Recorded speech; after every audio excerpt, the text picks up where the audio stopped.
ఇక నెక్స్ట్ వచ్చేసేస్తే మన మహానుభావుడు రేవంత్ రెడ్డి గారు ఇప్పుడు పోయి అహ్మదాబాద్లో కూడా కాంగ్రెస్ వర్కింగ్ కమిటీ మీటింగ్లలో పార్టిసిపేట్ అవుతూ నిన్న సోనియా గాంధీ రాహుల్ గాంధీ ముందట అసలు భారతీయ జనతా పార్టీని బ్రిటిష్ వాళ్ళ కంటే కడహీనమైన వ్యక్తులు, తర్వాత గాడ్సే వారసులు అని మాట్లాడిన మాట క్షంతవ్యనీయం కాదు. అసలు రేవంత్ రెడ్డి మూలాలు ఎక్కడివి చెప్పండి. హెగ్డేవార్, బాలాసాహెబ్ దేవరస్ వీళ్ళ రాజకీయాల నుంచి వచ్చినాడు కదా. వీడు ఏబీవీపీ వాడు కాదా? ఇతనికి ఏబీవీపీ ఆలోచన సరళి లేదా? ఇతని పద్ధతిలో ప్రతి లక్షణంలో మీకు ఆర్ఎస్ఎస్ స్వభావం కనబడట్లేదా? ఒక్కటి జ్ఞాపకం ఉంచుకోండి, ఈనాడు ఈ కార్యక్రమాలు వీక్షిస్తున్న వాళ్ళు ఆర్ఎస్ఎస్లో కానీ వామపక్ష భావజాలంలో కానీ ఒక్కసారి విద్యార్థి దశలో ఎంటర్ అయితే వాళ్ళ పార్టీలో నుంచి బయటకు వస్తామేమో కానీ ఆ భావజాలాన్ని మాత్రం ఎట్టి పరిస్థితులలో కూడా కోల్పోయే లక్షణాలు ఉండదు. ఇప్పుడు మమ్మల్ని కాల్చి బూడిద చేసిన వామపక్ష భావజాలం అనేది మా నరాల్లో ఉంటుంది. అటనే ఆర్ఎస్ఎస్ వాళ్ళకు కూడా అంతే. ఒక్కసారి ఆర్ఎస్ఎస్లోకి ఎంట్రీ అవుతే ఆ లేత హృదయం మీద రాసినటువంటి ఆ అక్షరాలు భారత జాతీయత, భారత మాత, భారత ప్రజలు, మన వాళ్ళు అనే కొన్ని ఒక రకమైనటువంటి ఒక పద్ధతిలో ఆ ఐడియాలజీ స్టార్ట్ అవుతుందన్నమాట. నమస్తే సదావత్సలే మాతృభూమి అని వాళ్ళ ఒక గీతం ఉంటుందన్నమాట. ఆ గీతం చదివినప్పుడు దేశభక్తి భావనలు ఎట్లా వస్తాయి, ఎట్లా వాళ్ళు ఉద్రేకపూరితం అవుతారు, ఎట్లా వాళ్ళు ఆర్ఎస్ఎస్ కార్యక్రమాల్లో పార్టిసిపేట్ అవుతారు అనేది చూస్తే కానీ తెలియదు. ఏది ఏమైనా ఒక భావజాలం పట్ల అట్రాక్ట్ అయ్యి అదే భావజాలంతో ఉండడమే క్రమశిక్షణ గల రాజకీయ జీవితంగా నేను పరిగణిస్తాను. రాజకీయ విభేదాలు ఎంతున్నా ఆర్ఎస్ఎస్, బీజేపీ వాళ్ళ రాజకీయాల పట్ల కూడా సముచితమైన గౌరవం ఉంటుంది. వాళ్ళతో విభేదిస్తాం, వాళ్ళు మమ్మల్ని విమర్శిస్తారు, మేము వాళ్ళని విమర్శిస్తాం. That is a different thing altogether. కానీ వాళ్ళ మూల ఉద్దేశాలను, వాళ్ళ గురించి అవాక్కులు చవాక్కులు పలకడము, వాళ్ళను ఆంగ్లేయులతో సరిపడా పోల్చడము, తర్వాత భారతదేశ ప్రధానమంత్రిని పట్టుకొని ఒక ముఖ్యమంత్రి ఒక చవట చేసినటువంటి ప్రేలాపనలు ఎంత దుర్మార్గంగా ఉన్నాయి. అసలు రేవంత్ రెడ్డి ఎందుకింత మురిగినాడా అనే విషయం ఒకసారి మనం కనుక ఆలోచిస్తే ఇటీవల చాలా కార్యక్రమాలలో రేవంత్ రెడ్డి అట్టర్ ఫ్లాప్ అయినాడు. ఏ ఒక్క కార్యక్రమంలో కూడా సక్రమమైనటువంటి పనులు చేయలేదు. రేవంత్ రెడ్డి ఇంతకాలం పార్టీ అధిష్టాన వర్గాన్ని తాను రుణమాఫీ క్షుణ్ణంగా చేసినట్టుగా, అందరికీ రుణమాఫీ జరిగినట్టుగా కాంగ్రెస్ హైకమాండ్ను నమ్మిస్తూ పోయినాడు.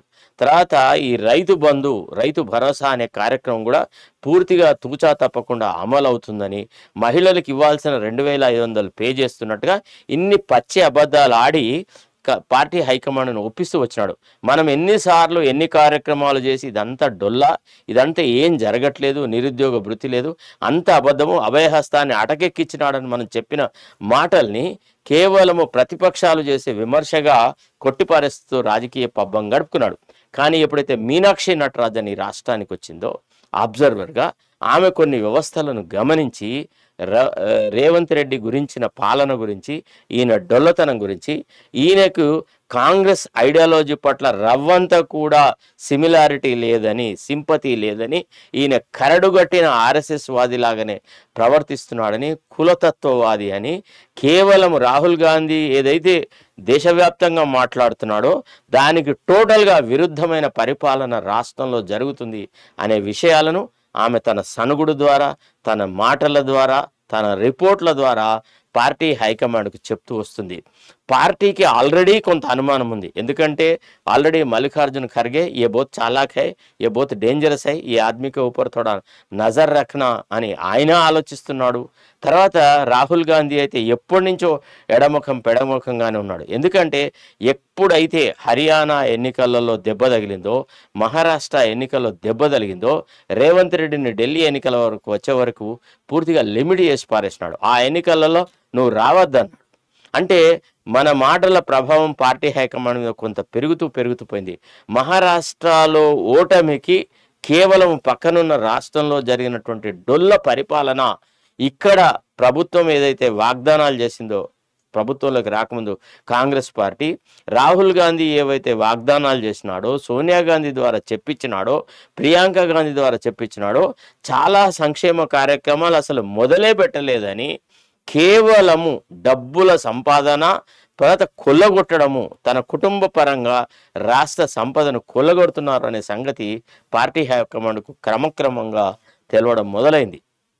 వాళ్ళు గమనించినారు ఏంటిది రేవంత్ రెడ్డి వ్యవహారం అని.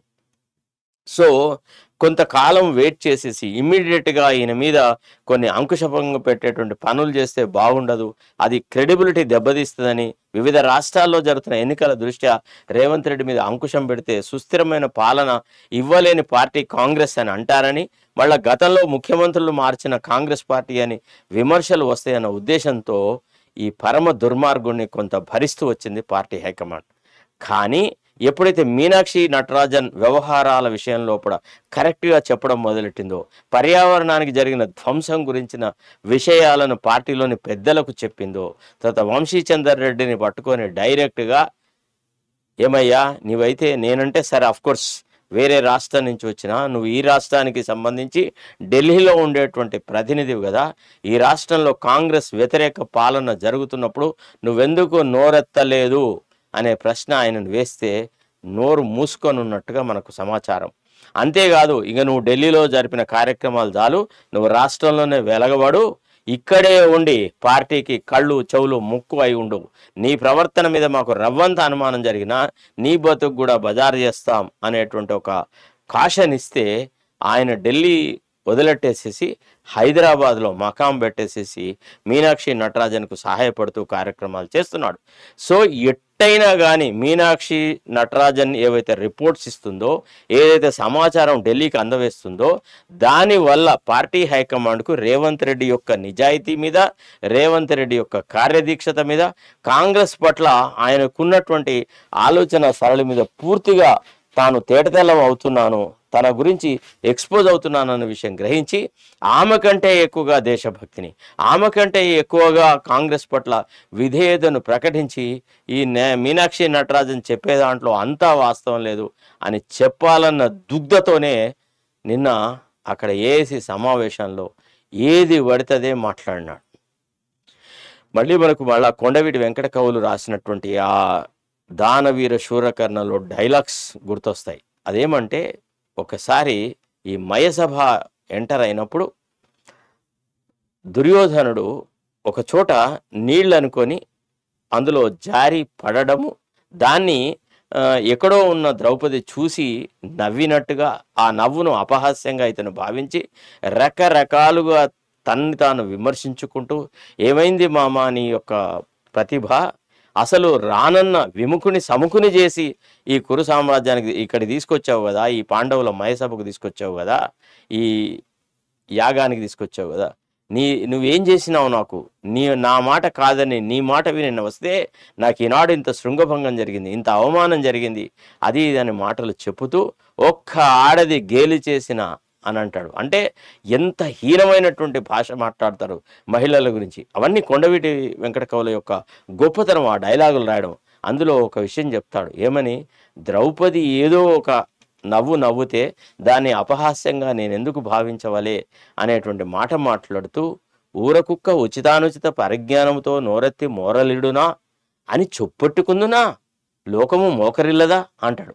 అంటే ఇదేదో ఒక కుక్క, ఊర కుక్క, బయట తిరిగేటువంటి కుక్క ప్రతి స్ట్రేంజర్ను చూసి గిట్లనే మొరుగుతుంది కదా, దీని మొరగడానికి మనం ఎందుకు భాష్యం చెప్పాలా, ఈ మొరగడం చూసి నేనెందుకు బాధపడాలా, ఎందుకు క్షంతవ్యుణ్ణి కావాలా అని నన్ను నేను సమర్థించుకున్నా ఇతరులు నాకు ఆడదానితో అవమానం జరిగింది అనేటువంటి విషయాన్ని గుర్తెరగరా, నన్ను అపహాస్యం చెయ్యరా అంటాడు. అట్లాగే రేవంత్ రెడ్డి యొక్క ప్రేలాపనలో కూడా ఒక ఊర కుక్క మొరిగినట్టే ఉంది తప్ప ఒక దేశ ప్రధాని పట్ల వాడాల్సిన భాష అది కాదు. నీకు సోనియా గాంధీతో ఎంత చనువు కావాలంటే అంత తెచ్చుకో, రాహుల్ గాంధీ దగ్గర ఎంత మెప్పు కోసం ప్రయత్నిస్తావో ప్రయత్నించు. నువ్వు అసలు ఎప్పటి నుంచో కాంగ్రెస్లోనే పుట్టి కాంగ్రెస్లోనే రాజకీయాలు జరుపుతున్న మణికం ఠాకూర్ కూడా నిన్న రేవంత్ రెడ్డి మాట్లాడుతుంటే చూసి గీ రేవంత్ రెడ్డినా గిట్లా మాట్లాడేది అని ఆశ్చర్యచకితులైనాడు. నిన్నగాక మొన్న కదా కాంగ్రెస్ పార్టీలో చేరింది, సగం కంటే ఎక్కువ జీవితము కాంగ్రెస్ను విమర్శిస్తూ, స్వర్గీయ రాజీవ్ గాంధీని విమర్శిస్తూ, సోనియా గాంధీని బలిదేవత అన్న ఈ ప్రముఖుడా, అరే మా అందరినీ మించినట్టుగా ఈ కాకి బంగారం బంగారంలాగా మెరుస్తుందే అని భావించేలాగా ఆశ్చర్య చకితులయ్యేలాగా నిన్న రేవంత్ రెడ్డి మాట్లాడినాడు. ఏమండి, మనం చెప్పామా? రాజకీయ వైషమ్యాలు వేరు, విభేదాలు వేరు, రాజకీయ శక్తుల పునరీకరణ వేరు. ఇది పాలిటిక్స్ చదువుకున్న వాళ్ళకి అర్థమవుతుంది. నువ్వు ఎంతగా మారినా, ఇప్పుడు ఫర్ ఎగ్జాంపుల్ చాలామంది మాలాంటి వాళ్ళు తెలంగాణ ఉద్యమంలో కేసీఆర్తో వెంటపడి ఉంటిమి, కేసీఆర్తో ముడిపడి ఉన్నాం, ఆయన నాయకత్వంలో పనిచేసినాం, తెలంగాణ రాష్ట్ర సాధనలో ఎవరు వాళ్ళకు తోచినంత సహాయ సహకారాలు అందించడం. కానీ ఎప్పుడు కూడా కేసీఆర్ను తెలంగాణ ద్రోహిగా చిత్రీకరించే ప్రయత్నం చేయలేదు. అంత సాహసం చేయడం సాధ్యం కాదు కూడా. ఎందుకంటే నువ్వు ఎన్ని మాట్లాడినా నిజ స్వభావం అనేది ఒకటి ఉంటుంది కదా, ఒరిజినాలిటీ అనేది ఉంటుంది కదా. కేసీఆర్ బంధుప్రీతి చూపెట్టినాడు, ఇది ప్రజలు నమ్మినారు. కేసీఆర్ అవినీతికి పాల్పడ్డాడు, ఇది ప్రజలు నమ్మినారు. ఆశ్రిత పక్షపాతం చూపెట్టినాడు, ఇది ప్రజలు నమ్మినారు. కులతత్వం చూపెట్టినాడు, అది ప్రజలు నమ్మినాడు. ఎనలేని ప్రాధాన్యత తన కొడుకు, తన బిడ్డకు, తన అల్లుళ్ళకి ఇచ్చినారన్నారు, అది నమ్మినారు. దళితులను వంచినాడన్నారు, అది నమ్మినారు. బీద బలహీన వర్గాల వాళ్ళ మీద దోపిడీ చేసినారన్నారు, అది నమ్మినారు. భూ కుంభకోణాలకు పాల్పడ్డారని ఒక ధరణి అనేటువంటి ఒక కార్యక్రమాన్ని తీసుకొచ్చి పేద రైతాంగాన్ని సకలంగా కష్టపెట్టినారన్న మన విమర్శలు నమ్మినారు. కానీ మేము పోయి ఏ పబ్లిక్ మీటింగ్లోనన్నా మైకు పట్టుకొని తెలంగాణ ద్రోహి కేసీఆర్ అని అంటే చెప్పుల వర్షం కురుస్తుంది. అంటే సహజ స్వభావాన్ని ఎంతవరకు గుర్తించాలో అంతవరకు గుర్తించాలి. ప్రత్యర్థిలో కూడా రాజకీయ వైషమ్యాలు ఉన్నా ఒక గీత దాటి మాట్లాడేటువంటి ప్రవృత్తి రాజకీయాలకు సరిపోదు. ఈ విషయం గ్రహిస్తే బెస్ట్. మిత్రులుగా కలిసి ఉన్నప్పుడు మిత్రులుగానే విడిపోవాలా. రాజకీయ విభేదాలను రాజకీయ కోణంలోనే మాట్లాడాలి, కానీ వ్యక్తిగత దూషణలు చేయకూడదు. ఏమండి, గాడ్సేతో మనము ప్రధానమంత్రి మోడీని కానీ లేకపోతే భారతీయ జనతా పార్టీ కార్యకర్తలు కానీ పోల్చడము, అది ఏ మేరకు రాజకీయ విజ్ఞత ఒకసారి మీరు ఆలోచించండి. ఇవాళ తెలంగాణ ప్రజలు విజ్ఞులు. ఈ చవటకు తెలియదు. ఇతనికి ఏంటంటే ఎంతసేపు దోపిడీ, పెయింటర్, తర్వాత బ్లాక్మెయిలింగ్, ఇట్లాంటి లుచ్చా రాజకీయాలు చేసేసి రాజకీయం అంటే కేవలం మ్యానిపులేషన్ అనే ఒక ప్రక్రియ, ఒక పద్ధతిలో ఎదిగినటువంటి వ్యక్తి, ఒక సిద్ధాంతాన్ని నమ్ముకొని సిద్ధాంతం కోసం కృషి చేసిన వ్యక్తి కాదు. ఒక 14 సంవత్సరాలు 15 సంవత్సరాలు నువ్వు ఒక ఉద్యమ బాటలో నడిస్తే నీకు వ్యవహారం తెలుస్తుంది. నువ్వు చదువుకునే రోజులలో ఏదో ఒక భావజాలం పట్ల అట్రాక్ట్ అయిన వ్యక్తి కాదు. నువ్వు యూనివర్సిటీ ఎడ్యుకేషన్ పొందినవాడివి కాదు. నీకు అసలు ఏ అర్హత లేదు. యూనివర్సిటీ ఎడ్యుకేషన్ కాదు, ఈవెన్ ఇల్లిటరేట్స్ కూడా, కామరాజ్ నాడార్ లాంటి వాళ్ళు, ముప్పనార్ లాంటి వాళ్ళు, రాజకీయంగా విభేదాలు వచ్చి బయటికి వచ్చిన వాళ్ళు కూడా, డాక్టర్ చెన్నారెడ్డిని చూసినాం, కాంగ్రెస్తోనే కలిసినాడు. ఎన్నోసార్లు కాంగ్రెస్తోని ఎన్నో పదవులు అనుభవించిన వ్యక్తి కాంగ్రెస్తో విభేదించి ఇతర పార్టీలు పెట్టుకున్నప్పుడు కూడా కాంగ్రెస్ను దేశద్రోహ పార్టీ అని అనలే. అంతేకాకుండా కాంగ్రెస్ అనే పదము తన పార్టీ పేరులో ఉండేలాగా ప్రయత్నం చేస్తున్నారు. ఫర్ ఎగ్జాంపుల్ శరద్ పవార్, ప్రణబ్ ముఖర్జీ, ఇట్లా ఎంతమంది ప్రముఖులు కాంగ్రెస్లో ముడిపడి కాంగ్రెస్ భావజాలంలో పుట్టి మధ్యలో విభేదాలు వచ్చి బయటికి పోయి మళ్ళీ చేరిన వాళ్ళు ఉన్నారు. వాళ్ళు ఎవ్వరు కూడా ఇంత నీచమైన పదజాలం వాడలేదు. అంతేందుకు, వీళ్ళు కాంగ్రెస్లో పుట్టిన వాళ్ళు ఎవరు కూడా భారతీయ జనతా పార్టీని దేశద్రోహ పార్టీ అని అన్నారా? చెప్పండి.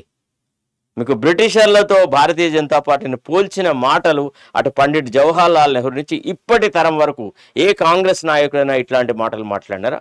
కాకపోతే విభిన్న కులాలు, విభిన్న మతాలు, విభిన్నమైనటువంటి సంస్కృతి గల భారతదేశంలో కేవలం హైందవత్వము అనేటువంటి ఒకే ప్రాతిపదిక మీద రాజ్యాధికారం చెలాయించడం తప్పు, బీద బలహీన వర్గాల వాళ్ళకి సమాన్యాయం జరగాల అనేటువంటి మాటలు మాట్లాడినారు. వాళ్ళ రాజకీయ విభేదాలు ప్రకటించినారు తప్ప మోడీని పట్టుకొని దేశద్రోహి అని, భారతీయ జనతా పార్టీ అంటే దేశద్రోహుల పార్టీ అని, ఆర్ఎస్ఎస్ అంటే గాడ్సేలు అని అనడం ఇది చాలా నీచమైన విషయం.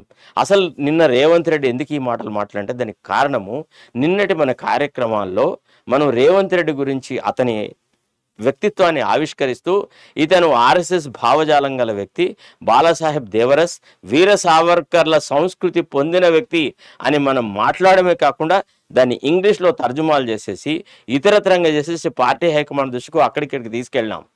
తర్వాత నిత్యంగా రోజు మన ఈ కార్యక్రమాలను చూడకుండా రేవంత్ రెడ్డికి పొద్దు పోదు. ఎందుకంటే ఇవాళ అసలు తూటాలు పెట్టి పొడిచినట్టుగా, బుల్లెట్లు పెట్టి కొట్టినట్టుగా రాజకీయాన్ని రాజకీయ పరిభాషలోనే ఈనాడు విడమరిచి చెప్పే ఛానల్గా మనకు ప్రాధాన్యత ఉంది. మనని విమర్శిస్తున్న వాళ్ళు కూడా మన ఛానల్ చూడకుండా ఒక పొద్దు గడపలేరు. సరే, పైకి ఎంత గంభీరంగా మాట్లాడినా, ఏదో టైం ఉన్నప్పుడు చూస్తా సార్ మీ కార్యక్రమాలను, ఓసారి ఇంకో రకంగా మాట్లాడినా ఆత్మవంచన చేసుకొని చెప్పడమే తప్ప ఇతరత్రం కాదు. ఈనాడు మరిచిపోలేనటువంటి ఒక వ్యాధి లాగా ఈనాడు మన ఛానళ్ళు మన వీక్షకుల మీద కానీ ఇతరుల మీద కనపడ్డది. సో మన ఛానల్ చూసిన తర్వాత వీర సావర్కర్ భావజాలంతో ముడిపడిన వ్యక్తి కేవలము బీఆర్ఎస్ ని తిట్టడము, తర్వాత బీజేపీతో పరోక్షంగా కలిసి ఉండడము, తన పాలన గురించి రవ్వంతా కూడా మాట్లాడకుండా డొల్ల పరిపాలన జరుగుతుంది. రాహుల్ గాంధీ ఇచ్చిన వాగ్దానాలకు కానీ సోనియా గాంధీ ఇచ్చిన వాగ్దానాలు కానీ కార్యరూపం జరపలేదు. రుణమాఫీ అనేది కేవలము పెదవుల తుడిపిగా చేసినాడు. రైతు భరోసా నిధులు ఇంకా విడుదల చేయలు. ఎంతోమంది రైతులకు అన్యాయం జరిగింది. ఫీజు రీఎంబర్స్మెంట్ ఇవ్వట్లేదు. బీసీలను వంచినాడు. ఒక పక్క బీసీ వాళ్ళకు అది ఇది చేస్తున్నానని మాట్లాడి ఒక 3 వ్యక్తులకు ఎమ్మెల్సీ టికెట్లు ఇచ్చినందుకు దానికి ఈక్వలెంట్గా దానికంటే బెటర్ పోస్టులను తన కులపోళ్ళకి ఇచ్చుకున్నాడు. సీతా దయాకర్ రెడ్డికి ఇచ్చుకున్నాడు. రాజశేఖర్ రెడ్డి అంటుంటే ఒక అవినీతి పరుని దుర్మార్గపు వ్యవహారాలు చేసిన వ్యక్తిని తీసుకువచ్చేసి లోకాయుక్తగా పెట్టినాడు. ఇట్లాంటి పాప పనులు చేసినాడని తర్వాత షమీమ్ అఖ్తర్కు ఒక రివార్డు లాగా ఇచ్చినాడు. ఇది అన్యాయం అని మనం మాట్లాడినందుకు ఈ మాటలు వాడి చెవులలో రింగ్ రింగ్ రింగ్ అంటే దాన్ని మర్చిపోలేకుండా అన్యాపదేశంగా నేను నాకంటే మీకు విధేయుడెవ్వరు లేదు. అందులో ఎప్పుడైతే అంగరాజ్యాన్ని కర్ణుడికి అంటగడతాడో, కర్ణుడి నెత్తి మీద ఆ కిరీటం పెడతాడో, కర్ణుడు ఒక మాట మాట్లాడతారు. మీరు రామ్ధారీ సింగ్ దినకర్ రాసినటువంటి పుస్తకము రశ్మి రథి అని ఉంటుంది. హిందీ సాహిత్యం మీద కొంత ప్రవేశం ఉన్న వ్యక్తులకు వస్తుంది. అదేమో కానీ సాహిత్యం పట్ల మొదటి నుంచి నాకు కొంత అభిరుచి ఉండడం వల్ల, వివిధ సాహిత్యాలు చదివేటువంటి ఒక ఆలోచన సరళి ఉండడం వల్ల మీకు ఒక విషయం చెప్తాడు. అదేంటంటే అందులో రశ్మి రథిలో ఒక విషయం చెప్తాడు. మనం ఇద్దరము అంటే ఈ అంగరాజ్యం ఇచ్చిన తర్వాత నేను ఒక సూతపుత్రుడు అనే విషయం మర్చిపోయి అందరూ ప్రజలు సమానమే అనే సమభావనతో నీ ఒక సూతపుత్రుడికి ఇచ్చినటువంటి ఈ యొక్క గౌరవాన్ని నేను నా జీవితంలో ఎన్నడూ మరవలేను. మనము దేహాలు వేరైనా వ్యక్తిత్వంలో ఆలోచన సరళిలో ఒక్కటే అనేటువంటి మాట మాట్లాడతాడు. దాన్ని రామ్ధారీ సింగ్ దినకర్ చాలా గొప్పగా చెప్తాడు అనమాట. ఒక సందర్భంలో తప్పకుండా దాంట్లో కొన్ని మూలమైన విషయాలు చెప్తాను. తర్వాత ఎప్పుడైతే రాయభారం జరిపిన తర్వాత కృష్ణుడు కర్ణుడిని నా రథం ఎక్కువ అంటాడు. అంటే రథం ఎక్కితే అతను ఏమంటాడు, నాకు ఒక అవకాశం ఇస్తే నేను రథాన్ని ఎక్కుతా అంటాడు. ఏంటిది అంటాడు, నేను నీ రథాన్ని నడుపుతా, నువ్వే రథికుడివి, నీ ముందు పరమాత్మ స్వరూపమైనటువంటి నీ ముందు నువ్వు నడుపుతుంటే నేను కూర్చోవడం సరికాదు బావా అంటాడు. సరే, ఓకే, రైట్, నీ యథేచ్ఛ జరగని, నీ మనోవాంఛాపాలసు, కమాన్ రా కూర్చో అంటాడు. ఆ రథంలో కూర్చున్న తర్వాత కొంత దూరం పోయిన తర్వాత అతనికి చెప్తాడు సారథికి, నువ్వు పక్క తప్పుకో, కర్ణుడు రథ సారథ్యం చేస్తాడని. అంటే కర్ణుడు రథ సారథ్యం వాడు ఇట్లా గుర్రాలను ఇట్లా ముట్టిన తీరు చూసి, బావా నీలాంటి రథికుడు లేడు, నీలాంటి ఈ రథం నడిపేవాళ్ళు లేరు అనేటువంటి మాట మాట్లాడుతాడు. నీలాంటి సారథిని దొరికించుకోవడం కష్టం బావా, నువ్వు ఏ కోణంలో చూసినా ఒక పరమ పవిత్రమైనటువంటి మూర్తిభవించిన వ్యక్తిత్వం నీది కర్ణ, నీ గొప్పతనాన్ని నువ్వు గుర్తెరగట్లేదు, నువ్వు తప్పుడు తోవలో ఉన్నావు అనేటువంటి మాటలు మాట్లాడుతూ ఒక చోటికి పోయిన తర్వాత ఒక విషయం చెప్తాడు కర్ణుడికి. ఏమని, నీ వల్లనే ఇంత ఘోర కలి జరగబోతుంది, నిన్ను దగ్గర పెట్టుకొని నీ ప్రాపకం ఉందని, నీ సహాయ సహకారాలు ఉన్నాయనే దుర్యోధనుడు కత్తి మీద సాము చేస్తున్నాడు, పాండవులతో కొట్లాడాలన్న ప్రయత్నం చేస్తున్నాడు. నువ్వు ఒక్కడివి పక్కకు తప్పుకుంటే అసలు రాబోయే రాజ్యం నీదే, నీకు ధర్మరాజాదులందరూ నీకే పట్టాభిషేకం చేస్తారు.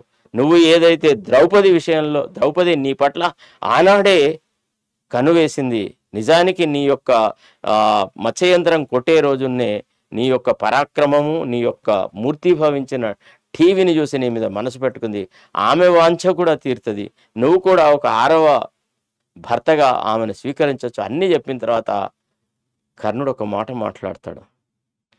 బావా, ఈ దేహము ఉన్నా ఒకటే పోయినా ఒకటే, కానీ మూల సిద్ధాంతాలను వదిలెట్టి ఎవడైతే జీవితాంతము ఒక సూతపుత్రుడిగా అవమానాల పాలవుతూ అన్నిట్లో వంచబడ్డానో, అట్లాంటి నాకు ఆదరాభిమానాలు ఇచ్చిన ఆ వ్యక్తిని నేను అవమానపరచను. ఈ దేహం ఉన్నా ఒకటే పోయినా ఒకటే, ధన్కోమై ధూళి సమస్తావం అంటాడు. నవా యశకాముకుడనే జీవిస్తాను తప్ప జీవనము అనేది కేవలం స్వార్థ ప్రయోజనాలకు కాదు బావ అంటాడు. యుద్ధం, రాజకీయం అనేటువంటి దాని మీద ఒక గొప్ప కాన్వర్జేషన్ వాళ్ళ మధ్యలో ఉంటుంది. సరే, ఈ కార్యక్రమాల నిడివి పొడుగెత్తు కాబట్టి ఆ విషయాలు చెప్పడం సాధ్యం కాదు. కానీ రాజకీయాలలో నీతి లేని రాజకీయము, విలువలు లేని రాజకీయం నడిపేవాళ్ళు ఎవ్వడు కూడా అవకాశవాదులుగానే చలామణవుతారు. సో పచ్చి అవకాశవాదానికి మూర్తీభవించిన వ్యక్తిత్వం రేవంత్ రెడ్డి. మనం ఎందుకు రేవంత్ రెడ్డి గురించి పదే పదే చెప్తున్నాం అంటే, ఈయన వల్ల ఏ ఆశలతోని, ఏ ఆలోచనతోని, ఎంత గొప్ప భావనతోని ప్రజలు కాంగ్రెస్కు పట్టం కట్టారో వాళ్ళను వంచినాడు, వాళ్ళను దుర్మార్గంగా పాలిస్తున్నాడు, కేవలము కులతత్వంతో రాజకీయాలు చేస్తున్నాడు. ఇది అన్యాయము. నమ్మింది ఒకళ్ళని నమ్మి ఓటు వేస్తే ఇంకోడు దీన్ని ఇచ్చేస్తున్నాడు. ఈయన కాసి నక్కలకు వేసినట్టుగా జరిగింది ఈ రాష్ట్ర పరిస్థితి. ఈ రాష్ట్ర రైతాంగానిది, ఈ రాష్ట్ర నిరుద్యోగులది, ఈ రాష్ట్ర విద్యార్థులది అనే విషయం ప్రస్ఫుటంగా చెప్పాలన్న సందర్భాలలో రేవంత్ రెడ్డి చేస్తున్న అవకాశవాదపు మాటల్ని మనం ప్రస్ఫుటంగా చెప్పడం సంభవిస్తుంది అన్నమాట. సో అది జీర్ణించుకోలేక నిన్న కాంగ్రెస్ సమావేశంలో ఎంత దోస్తే గంత మాట్లాడిన, అది నోరా తాటిపట్ట.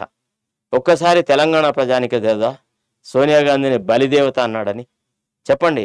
రాజీవ్ గాంధీకి సంబంధించిన బోహర్ స్కాండల్ మీద ఎక్కువగా గగ్గోలు పెట్టింది ఎవడు రాజీవ్ గాంధీని పూర్తిగా చిన్నాభిన్నం చేసింది ఎవరు ఈ రాష్ట్రంలో? జైపాల్ రెడ్డి కాదా? జైపాల్ రెడ్డి యొక్క విగ్రహాలను ఎక్కడ పడితే అక్కడ పెట్టడం, జైపాల్ రెడ్డి ఒక పెద్ద దేశభక్తుడని ప్రకటించడము, స్వతంత్ర సమరయోధుడని చెప్పడము, ఏడబడితే ఆయన గుణగానం చేయడము, ప్రాజెక్టులకు ఆయన పేరు పెడతానడం, ఇండైరెక్ట్లీ ఏమన్నట్టు దాని అర్థం అంటే, రాహుల్ గాంధీ తండ్రి రాజీవ్ గాంధీ యొక్క పేరు ప్రతిష్టలను మసగబార్చిన వ్యక్తిని ఇతను వ్యక్తి పూజ చేస్తున్నప్పుడే ఇతని ఆలోచన సరళి ఎట్లాంటిది అని రాహుల్ గాంధీ గ్రహించలేకపోవడం, అది ఆయన అమాయకత్వానికి సంబంధించిన వ్యవహారమే. అందుకే మ్యాకవెల్లీ గురించి చెప్తూ ఒక వ్యక్తి చెప్తాడు ఏమని అంటే, మనిషి యొక్క చేతలను గమనించాలి. మనము చేతుల వైపు చూసి ఆ వ్యక్తి ఎట్లాంటి వ్యక్తి అనే గుణగణాల విశ్లేషణ జరపాలి తప్ప కళ్ళల్లో చూసి కాదు అని. ఎందుకు అనంటే, ఇవాళ నటించేటువంటి అసూలు వచ్చినాయి. మైనే సోచ రహా థా కి జిందగీ ఔర్ అదాకారి దో అలగ్ అలగ్ చీజ్ హై అంటాడు ఒక షాయరిస్ట్. అంటే నేను అనుకునేవాడిని జీవితము, నటన అని రెండు వేరు ప్రవృత్తులని, వేరు జీవన విధానాలను అనుకునేవాడిని. కానీ అభీ పతా చలహ, ఇప్పుడిప్పుడే నాకు తెలిసింది.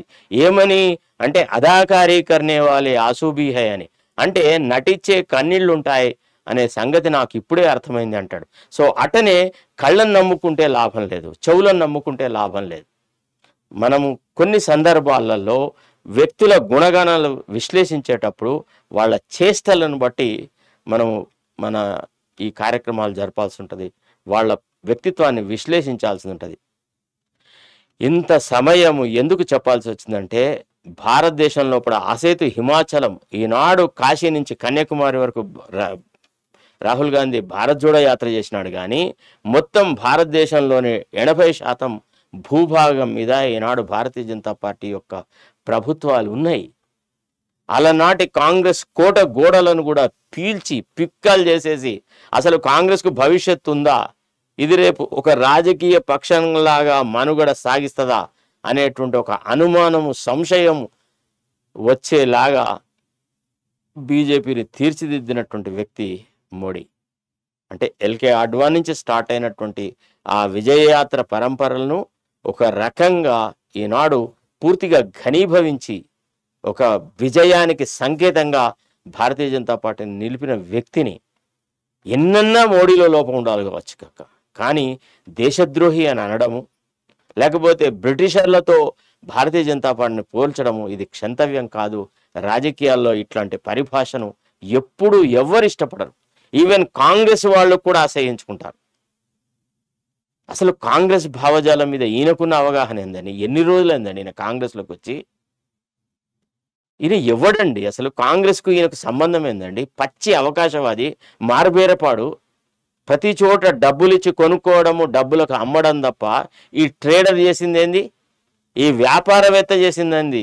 అసలు రాజకీయాల ముసుగులో ఉన్న ఒక వ్యాపారవేత్త మాత్రమే రేవంత్ రెడ్డి. ఆ విషయం మనం మర్చిపోకూడదు. అందుకే ఆ ప్రేలాపనలు అంత నీచాతి నీచమైనటువంటి, నీచిబాహ్యమైనటువంటి విమర్శలు చేసినాడు. ఇది తప్పు. ఈ రకమైన ప్రవర్తన రాజకీయాల్లో సరిపడదు.